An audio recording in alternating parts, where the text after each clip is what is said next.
so in case people come by, I'll just be a few minutes. Okay, so what is your top tip for vegans who want to build muscle?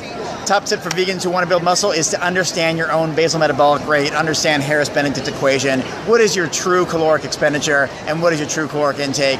99% of people don't know. How can you possibly expect to build muscle, burn fat, achieve any other fitness outcome if you don't know where you're starting from and don't know where you're headed? So, calling all teens, calling all teens. That's good. So I don't know if I can talk over that. I'll try. Okay. Just wait for a sec. Okay, cool.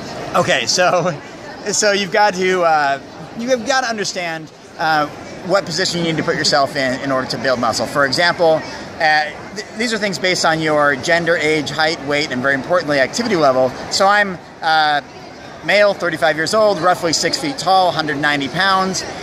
Based on my true activity level, I expend about 3,400 calories per day. What does that mean? It means in order for me to stay at this chiseled, handsome, 190 pounds, I need to eat about 3,400 calories a day to maintain. If I want to build, then I need to consume a surplus of caloric intake. So I need to eat more like 4,000 calories a day. It may seem like a lot, but again, I'm burning a ton, nearly 3,500 a day. And as long as I consume those calories from plant-based whole foods, not foods that are processed, refined carbohydrates, refined sugars, oils, supplements, and all that, as long as it's truly whole foods, fruits, vegetables, nuts, grains, seeds, legumes, then that will go to build and repair muscle and not be stored as fat, because I'm not eating a lot of just excess fat through all those other things I mentioned.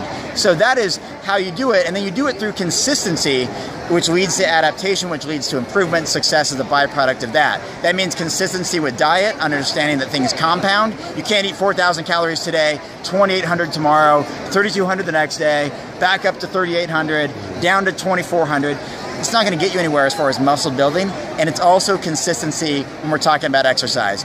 You've got to put stress onto the muscles, do compound multi-joint movements. That is dumbbells, barbells, maybe 5 days a week, whatever it is that's going to make you consistent and allow adaptation to kick in. For most people, it tends to be 4 to 6 days a week, making sure there's 1 or 2 rest days in there to recover. So that's how to do it. It comes down to consistency, accountability, and transparency. That's the ticket. Sweet.